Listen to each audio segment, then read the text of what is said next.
Good evening, Purple family. Welcome to another episode of Shades of Purple, a Prince podcast. On tonight's episode, I am going to be ranking my favorite episodes from 2022 of the podcast. So, once again, I just want to thank everyone who has tuned in to listen to my podcast, whether it's for a whole episode or if it's just for, I don't know, a couple of minutes, because some of my podcast episodes are a little lengthy. Most of them range between 30 and 45 minutes. So this one will probably fall right in there as well. The one that I did that was longest was actually the last one I did for the Sign of the Times review that I did. That was almost an hour long. So check that out whenever you get a chance to. I wanted to do this episode, just to kind of reflect back on the past year. I started the podcast in June of 2022, just kind of on a whim. I love Prince, and I had been doing a podcast with my husband called A Deeper Truth, and I really enjoyed just having those conversations with him. On that podcast, we're mostly just doing like celebrity news, gossip, and I would throw in like history and things like that. And I really liked just talking and just having my feelings and things like that, my opinion about things out there, and I just really grew to love the medium of podcasting. So I know I'm still kind of a novice with this, even though I've been doing this now for 6 months, so like half a year, and I still feel sometimes that I kind of stumble and I'm not exactly as articulate as I want to be at times.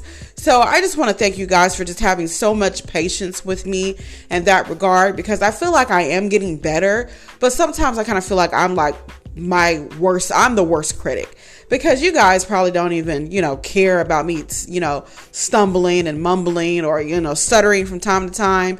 And when I look, because sometimes I think when I go back to listen to especially some of my earlier podcasts, I'm just like, oh my God, I sounded horrible, So I have to just kind of just give myself some grace. And I hope you guys will also do the same. And just know that, I'm still learning, and I have so many things that I want to do as far as the podcast goes. I know I've talked about this probably ad nauseum at this point, but I do want to eventually start doing interviews and things like that. So I've got some things lined up. I'm also got the YouTube channel coming out. It'll probably be out, I would think, before March. But we've got some things. Me and my husband, he's going to be like my producer. So we're going to try to, work some things out as far as like the graphics and, have an introduction and an outro and, things like that. So stay tuned for all that. So let's get into my favorite episodes of last year. So for number 10, actually, and I kind of did this. So before I get into it, I'm sorry, last interruption. I kind of did this according to actually what the analytics were saying on Anchor. And they kind of lined up with my own personal favorite episodes. So some of these are based on what Anchor was saying were my top episodes as far as plays, but they kind of lined up with some of my favorites as well. So it just kind of went together. So I decided to go with that list, but that list is kind of reflective of some of my favorite episodes as well. So I figured, why not just talk about the top 10 that Anchor said was your favorite? And some of these were my favorite as well. And the top one, I think, was probably my favorite one to do. So let's get right into it. So number 10 is actually the Beautiful Ones review. When I wrote down this list, it was at 28 plays, but now it's at 39 plays. So thank you guys so much. That was the one that I just did last week, actually. Well, no, not last week, the week before last, because last week I did the Sign of the Times review. So the weekend before last, I think, it was before Christmas or right after Christmas. I can't remember. But, so the Beautiful Ones review was my review of Prince's unfinished memoir called The Beautiful Ones.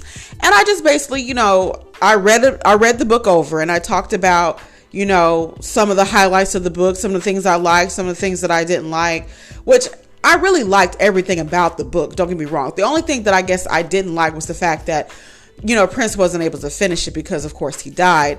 But outside of that, I loved everything about the book. I just really wish that, he could have finished it in his own handwriting, because based on some of the ideas that he was talking about with Dan Piepenbring, I really do think that it could have been like a really, really good book. And then the fact that Prince was also trying to, or was going to, write more books after this one. I mean, it makes you wonder, like, what if he had lived? And I mean, that book would have been like, I don't know, because he was getting into some really personal things. And at this point in his life, toward the end of his life, Prince wasn't, he was starting to be a little bit more open about his past. When before, he had always been really private about his personal life. But just looking at the memoir, you're seeing that he's talking about, his, some of his early girlfriends, his first kiss, his first time that, he really started lusting after, girls and things like that. So he was getting kind of personal, which, was surprising, because older Prince, to me, he had like this elder statesman type of vibe, where he was just all about, he was a living icon, basically. So he didn't, everybody kind of knew his story. So there was no reason for him to really, go into anything that, wasn't already known about him. So for him to decide at this point in his life that he wanted to do this says something, it says that he was transitioning into something else other than music. And not to say, of course, because we all know if Prince was still alive, he would have put out at least another 5-6 albums. But so music was always going to be, his top thing. But the fact that he was looking into other areas, to try to get into, I found to be interesting. And so that's what I took from the book. So number 9, my favorite number 9 episode was Prince and Race. Like, when I wrote this, it said it was 30 plays. Like I said, I don't know what the update of that is, but it took a little while to get traction, I remember. So this episode was from the first season, and it was about Prince and his relationship with race and how he dealt with the issue of race in his music. So I highlighted the fact that Prince did not want to be marketed as a black artist, because he knew that that was going to put him in a certain niche and it was going to pigeonhole him. And he didn't want that. He wanted to be able to do his music and go into, and as they say, cross over, which meaning he wanted to be, a everyman artist. He didn't want to be just a black artist. He wanted to be, for white people, for black people, for Asian, Latino. He wanted to be one of those type of artists that would be all inclusive as far as race. And he knew that back then, and even now, black artists are marketed one way, and then white artists are marketed another way. And so he told, I think his name was Larry Waronker, who was one of the executives of Warner Brothers at the time that Prince signed to Warner Brothers back in 78, that don't make me black. That's what he told them. Do not make me black. And a lot of black people, when they hear that, I think sometimes they get offended thinking that Prince wasn't proud to be a black man. And that's not what it is. He knew that if he was going to be marketed as a black man, or a black artist rather, that was going to, he wasn't going to get the budgets that he wanted. He was only going to be, his tours and, the type of money that is involved with, black artists back then was very low compared to more mainstream artists. And I think even with Michael Jackson in his career, you can see how he also wanted to appeal to a wider audience. And so that's why Prince and Michael Jackson would, do rock and roll and things like that to try to appeal to white audiences, but not so much try to appeal, because just like with Prince, growing up, Minnesota is white, y'all, if y'all don't know. So he grew up listening to a lot of white artists like Joni Mitchell and Fleetwood Mac, things, groups like that. So that's what he was familiar with. And he told MTV in his first publicized TV interview that he grew up in a black and white world. So he wasn't just exposed to just black music, even though, of course, we see the influence in James Brown and Sly and the Family Stone and, people like that in his music, Little Richard, so those influences are there, but we also see the influences that he had with white artists as well. And so he wanted his music to incorporate all of that. He didn't want to just be one or the other. And so I talked about that in the episode. And I talked about how he avoided race, how he embraced race, and how he transcended his race. He transcended, I believe, when he became the symbol, because the symbols don't have race attached to them most of the time anyway. There are, of course, some exceptions, meaning like, when you think of the swastika, the Nazi swastika, of course, you think of race. But for the most part, most symbols don't have a race. And so when Prince took on the symbol, the love symbol, as his name, I felt like he was seen as an artist, that he was not just seen as a black man or a black artist. He was Prince. He was just Prince. And that's all he ever wanted to be. So he embraced his race, both by incorporating R&B and funk music when he was writing for his group at the time, and also later on in his life when he embraced Black Lives Matter and just other organizations that were for African Americans, and not just for African Americans, but dealt with African American issues such as Black Lives Matter. He also decided to grow his hair back natural, in the natural state of his afro, just like he did in the beginning of his career. So don't ever get it twisted. Prince was a proud black man, okay? Though at times he felt like he didn't need to just, emphasize his race as much, because he was trying to appeal to a wider, not wider, wider, WIDER, wider audience. So that's my number 9. So number 8 was the Sign of the Times review, which is what I just did last week. So that one was at 33 plays. So like I said, I think that one now is at 39 plays. So thank you guys. Like I said, even if you listen to the whole episode, or if you listen for 30 seconds, because I think that's when I get the plays, if you listen to at least 30 seconds. So even if you're just listening to it for 5 minutes and be like, oh, I don't like her. Hey, look, I take it as a win. So thank you guys. So Sign of the Times was my, of course, my Sign of the Times review. Sign of the Times is my favorite album. And I like it because it's so eclectic, and it has a certain cohesion in it that I like. It's kind of, some of the songs are kind of different, and I'm all for different Prince. A lot of people don't like some of his more, alternative songs. For instance, on Around the World in a Day. I kind of like the song Around the World in a Day and the song Paisley Park. A lot of people don't care for either one of those songs because they're just kind of a little different. But I'm starting to grow into that. At first I was just like, okay, Prince. That's a little different, but it's Prince. But now I'm really starting to dig those songs. And so Sign of the Times, he had songs like, Starfish and Coffee, A Strange Relationship, which I really have grown to like both of those songs. Starfish and Coffee, still had to grow on me, but, I kind of dig it now. And so I just talked about, the history of the album, how it came about from 3 different projects that he was working on at the time. And so check it out when you get a chance. So that's my number 8. Number 7 was Prince versus Michael Jackson, Clash of the Geniuses. So I think that is up to 34 plays now. So thank you. So in that episode, of course, I talked about Prince and his rivalry, so-called rivalry with Michael Jackson. I honestly don't think it was it wasn't really a rivalry in the sense that we think. I think that they were pitted against each other in the press because, they were contemporaries of each other. And that's pretty much what I said in that episode.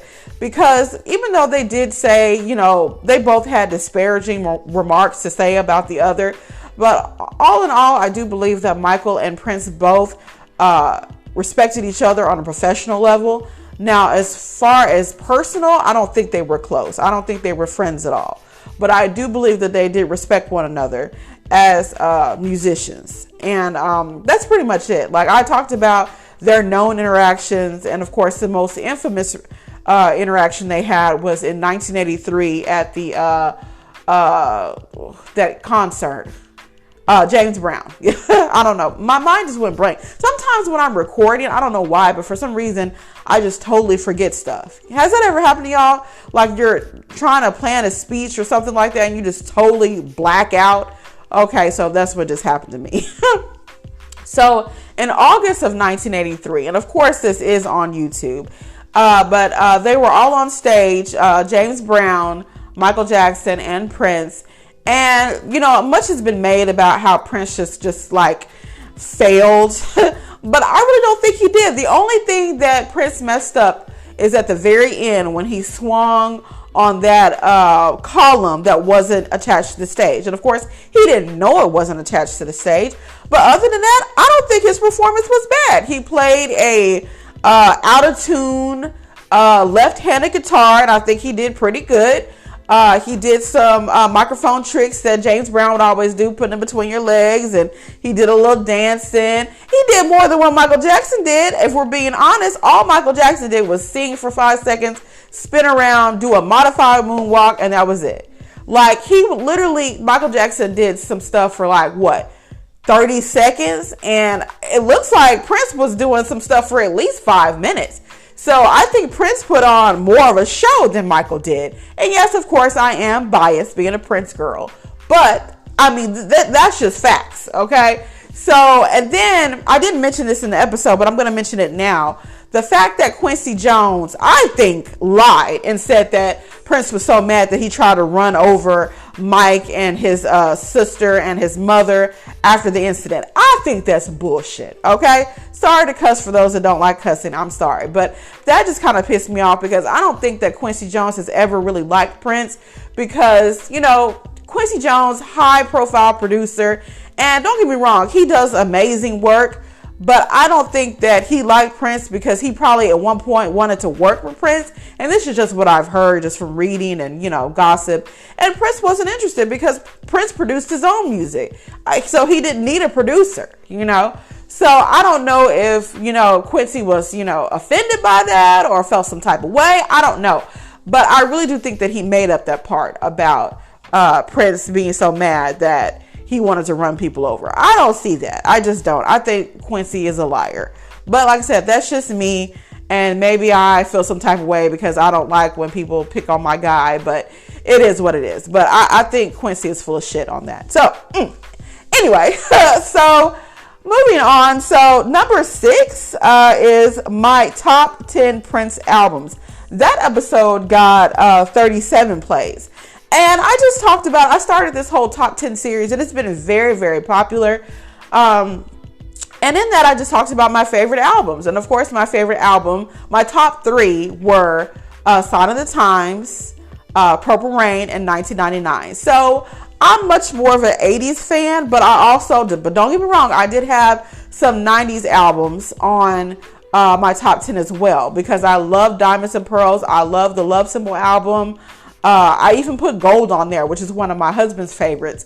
So I do like all of his stuff, like all of his, like from 78 to 2016. When anybody asks me what are my favorite eras, that's what I say. Now, of course, I have favorite eras as far as like his aesthetic and the way he looked. That would be Love Sexy because I loved him with his long, pretty hair.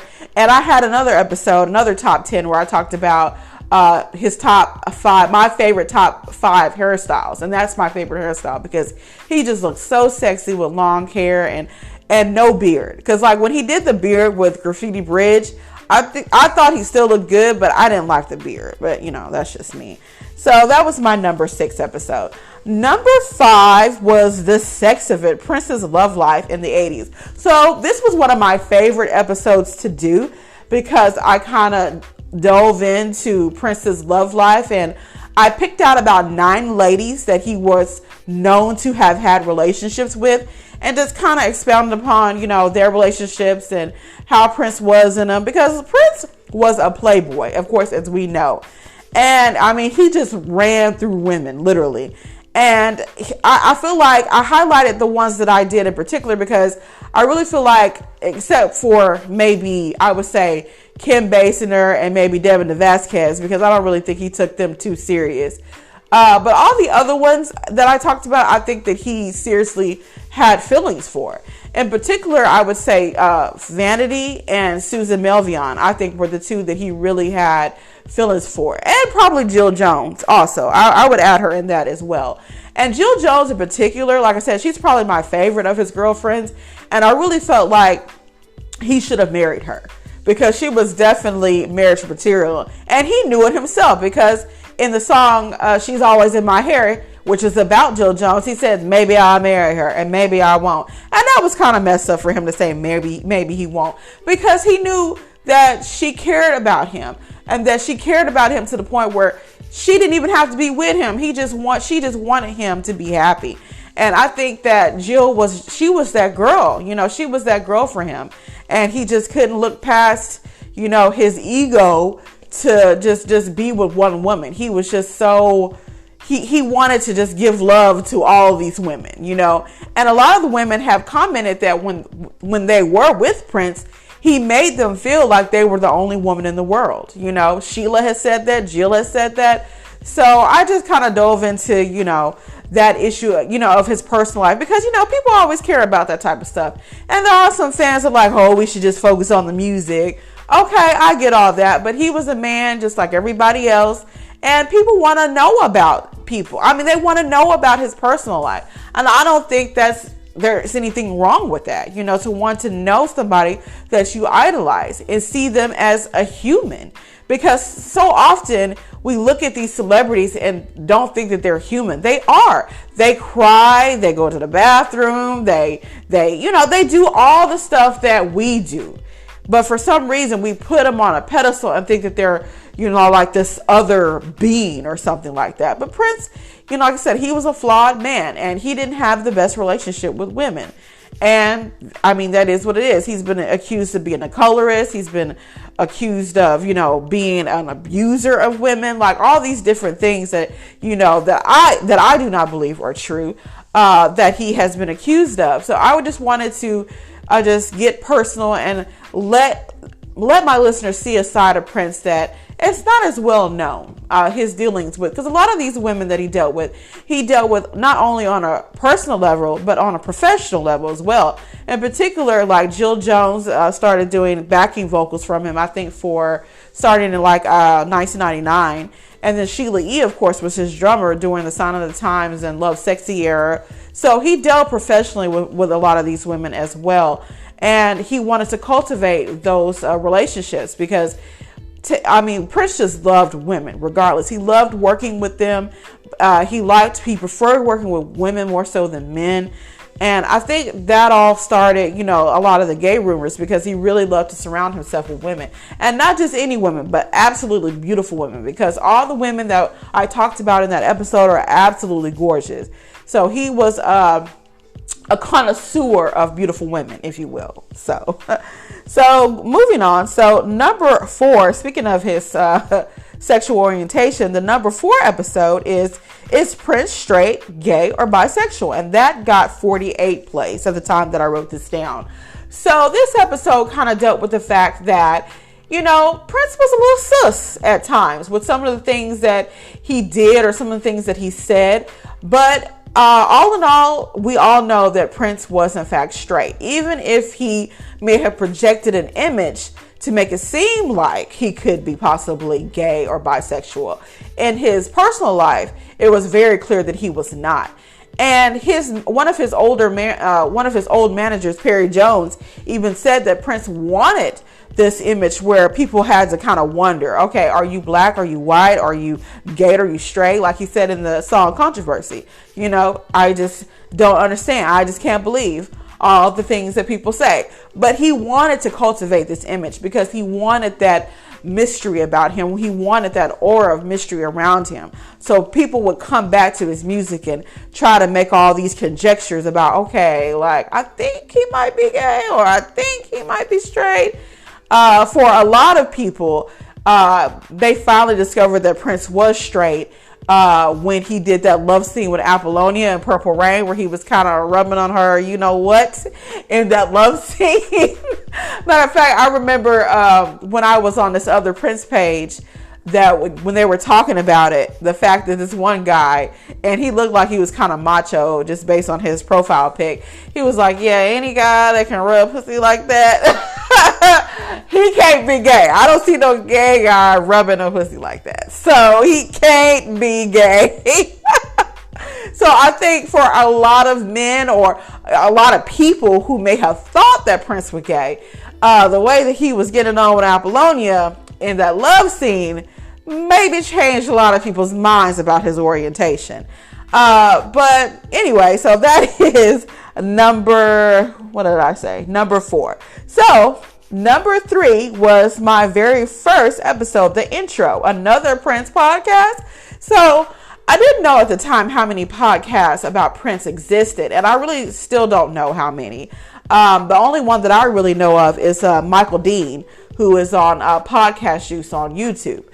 Outside of him and maybe a few others that I don't know about, I'm not aware of too many other podcasts. I know that the Estate has their own podcast that they do when they have their, their annual releases of of Prince's music.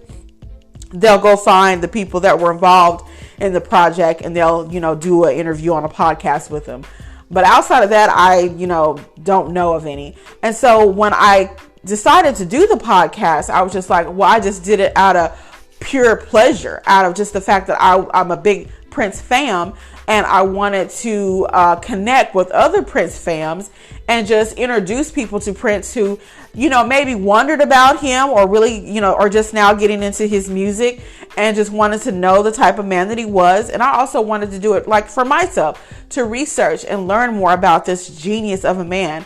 And the fact that, like I said, so it came from, like I said, from just pure, just wonderment and awe, and just the fact that I want to also contribute to his legacy, because now we're really getting into a lot of Gen Z reactors on YouTube are really getting into Prince now, which is wonderful to see. And so I wanted to be just a little spoke in that wheel, a part of that process. So, like I said, once again, I know I'm going to keep thanking y'all to death, and I'm sorry if y'all don't like it, but that's just who I am. I just, like I said, because I'm so humble, for anybody that decides to listen, because you could do anything else with your time. You don't have to listen to me. And so I appreciate that so much. Thank you. So that's my number 3, my first episode. And right now that's sitting at 53 plays. So thank you guys. So my number 2 was 27 Instruments, which was my second episode, where I talked about Prince's first album, For You, and the fact that he allegedly played 27 instruments. So I actually went through all of the instruments, and I decided to put some of them together. So I think I ended up saying that he actually played 24 instruments, because I didn't want to count the finger snaps and something else, the hand claps, because technically anybody can do that. So I was like, no. So that was like, 25? And I think I put one of the other instruments together. So it ended up being like 24, because a lot of those keyboards and things like that, and drum machines, and, you have to program those things, and you have to know how to program those things to whatever you desire. And it's not just, okay, you're going to press the button and it's going to do, like, you really need to know what you're doing. And so I gave Prince, that benefit of the doubt, that he understood how to program, even though I'm sure somebody, had to have shown him. But still, that still takes a level of skill to be able to program a keyboard, or program or tune something to however your specifications, because it's all coming from your mind. Like, he would, even though he didn't ever play the horn, he knew how he wanted the horn to sound on the keyboard. That's just genius. Not many artists, I can't think of any that do that now. So I talked about that, and I talked about, of course, his early life, and how, his early band with his friends that he grew up with, Andre Simone and Morris Day, and how they got started with Grand Central. And so that was a fun episode, and I did a lot of research for that episode, and that ended up with 55 plays. So thank you. So finally, drum roll, my number one episode for the podcast last year was my top 10 favorite Prince songs, which was sitting at 59 plays. So that episode was a hard one for me because I was like, I cannot pick just 10 songs out of this man's massive catalog. But I did it, but I had like 5 honorable mentions. And I still want to go back with a future episode and do like a top 20 or, you know, something like that for songs, because I mean, 10 is just not enough. It's just not enough. And so for those that don't know, my favorite Prince song of all time is The Beautiful Ones. And that is a song that, I mean, as soon as I listen to it, it's just like, I love it. And my number 10 song was Purple Rain, which I know probably surprised some people, because in the Prince family, there are people who really like Purple Rain, the song, and people who really don't like Purple Rain, the song. So I fall into the former category. I really like Purple Rain, the song. But I've talked about Purple Rain and the love and hate relationship that many people in the family have with that song. So I'm not going to go into that. But just know that I had to actually change that list in real time when I was actually doing the actual episode. I had to go back and change it because my husband pointed out that I really love the song Nothing Compares to You, and I had put something else in that spot. I think it was Extra Lovable instead. So I changed it from Extra Lovable to Nothing Compares to You as my number 8, because I really do love Nothing Compares to You. And I talked about, you know, the different versions of the song that I like. Prince's is my favorite, but before I listened to Prince's version, my favorite was the one that he did with Rosie Gaines. Fire. And it's still one of my favorites. And then my third favorite is probably the family's original one, because it has that haunting, you know, melody to it, and I really like it. And I like St. Paul's vocals in it. And Sinead O'Connor, I didn't really care for her version, and I talked about that in the episode. And it's not because she's bashed Prince and talked all type of stupid, crazy shit about him. That's not true, I don't believe. Not even that. It's just that I just didn't care for her version of the song. And I know that her version is probably the most well-known version. It's probably more popular than Prince's version. But I just didn't care for it. But anyway, so those are my top 10 episodes of the podcast. So just to review, top 10 was, number 10, was The Beautiful Ones review. Number 9 was Prince and Race. Number 8 was the Sign of the Times review. Number 7 was Prince versus Michael Jackson. Number 6, my top 10 Prince albums. Number 7, The Sex of It, Prince's Love Life. Number 4 is Prince straight, gay, or bisexual? And number 3, Intro, another Prince podcast. Number 2, 27 Instruments. And number 1, my top 10 favorite Prince songs. So there you have it. So that I'm going to end the episode there. And the next episode, I'm either going to do another top 10, or I'm going to do my review for Love Sexy, because that is the next album. I will be reviewing the Black Album, because I know technically the Black Album is after the Sign of the Times album, but since it did not come out in December of 1987 like it was supposed to, I'm going to go ahead and move on to Love Sexy. So I may come back to that after my review of Love Sexy. I don't know. Or I might wait until to review it when it was actually released in 1994, around the time that I do a review of the Come album. So I'll have to just wait and see and play it by ear and see how that goes. But until then, you guys, thank you so much for listening. Peace and be wild, and may you live to see the dawn. Bye.